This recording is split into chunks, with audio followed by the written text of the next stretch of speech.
وبركاته.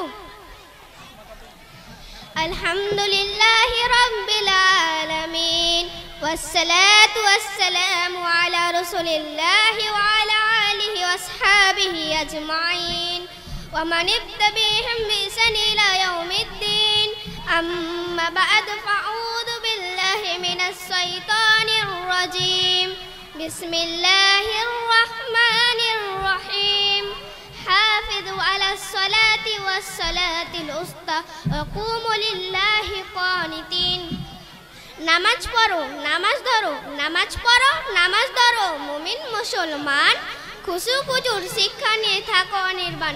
সম্মানিত সভাপতি মহাশয়, উপবিষ্ট অতিথিবৃন্দু, বিচারক মণ্ডলী, যোগ্যতম শিক্ষক শিক্ষিকা মহাশয় ও মহাশয়গণ ও বিভিন্ন জায়গা থেকে আগত শ্রোতা মণ্ডলী, ছাত্রছাত্রী ভাই ও বোনেরা, সকলকে আমার আন্তরিক শুভেচ্ছা ও মোবারকবাদ জানিয়ে আমি আমার বক্তব্য শুরু করছি। আজকের এই প্রতিযোগিতায় আমার আলোচ্য বিষয় হলো সালাত প্রতিষ্ঠার হিকমত ও গুরুত্ব। সম্মানিত উপস্থিত, নিশ্চয় আল্লাহ তাআলা দ্বীন ইসলাম দ্বারা এই উম্মতকে সম্মানিত করেছেন, আর এই দিন কতিপয় মজবুত ও শক্ত ভিত্তির উপর প্রতিষ্ঠিত, যার মধ্যে অন্যতম একটি হলো নামাজ বা সালাত। নামাজ ইসলামের খুঁটি, ইমানের পরবর্তী গুরুত্বপূর্ণ রুকুন। যারা সুন্দরভাবে নামাজ আদায় করবে, আল্লাহ তাআলা তাদেরকে অসংখ্য পুরস্কার দেবেন। নবী করিম সাল্লাল্লাহু আলাইহি সাল্লাম বলেন, নামাজ সর্বোত্তম বিষয়, এতএব যে চাই সে যেন তা বাড়িয়ে নেয়। নামাজ কল্যাণের আধার, তাই যারা কল্যাণকারী, যারা কল্যাণের পাল্লা ভারী করতে চায়, তাদের উচিত নামাজকে মজবুতভাবে আঁকড়ে ধরা, নামাজ আদায়কে জীবনের অন্যতম মিশন হিসাবে গ্রহণ করা। মুমিন কখনো নামাজে অবহেলা করতে পারে না।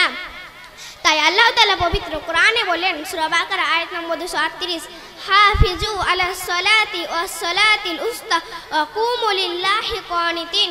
তোমরা সমস্ত নামাজের প্রতি যত্নবান হও, বিশেষ করে মধ্যবর্তী নামাজের প্রতি। তিনি আরো বললেন, সূরা নিসা আয়াত নম্বর 103, ইন্নাস সালাতা কানাত আলাল মুমিনিনা কিতাবান মাওকুতা।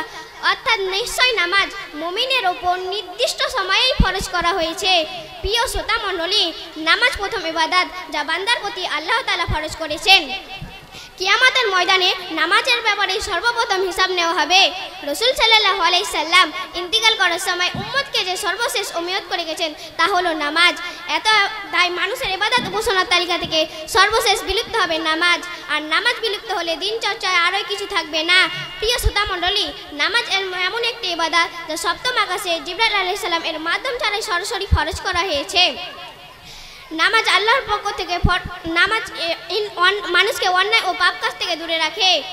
নামাজ সমাজকে সকল প্রকার অন্যায় ও গৃহীত কাজ থেকে বাঁচায়। তাই আল্লাহ তাআলা বললেন, সূরা আনকাবুত আয়াত নম্বর 45, ওয়া আকিমিস সালাতা ইন্নাস সালাতা তানহা আনিল ফাহশাই ওয়াল মুনকার।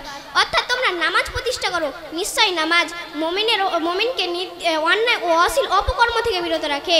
প্রিয় শ্রোতা মণ্ডলী, নামাজ বর্তমান সমাজে নামাজের প্রতি অবহেলা তীব্র আকার ধারণ করেছে, অথচ নামাজ মুসলমানদের পরিচয়, ঈমান ও কুফরিদের মধ্যে পার্থক্য নির্ধারক একটি ইবাদত।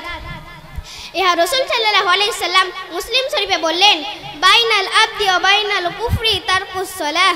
অর্থাৎ তোমরা নামাজ প্রতিষ্ঠা করো, নিশ্চয় নামাজ অর্থাৎ তো ঈমান ও কুফরিদের মধ্যে পার্থক্য হলো নামাজ না পড়া।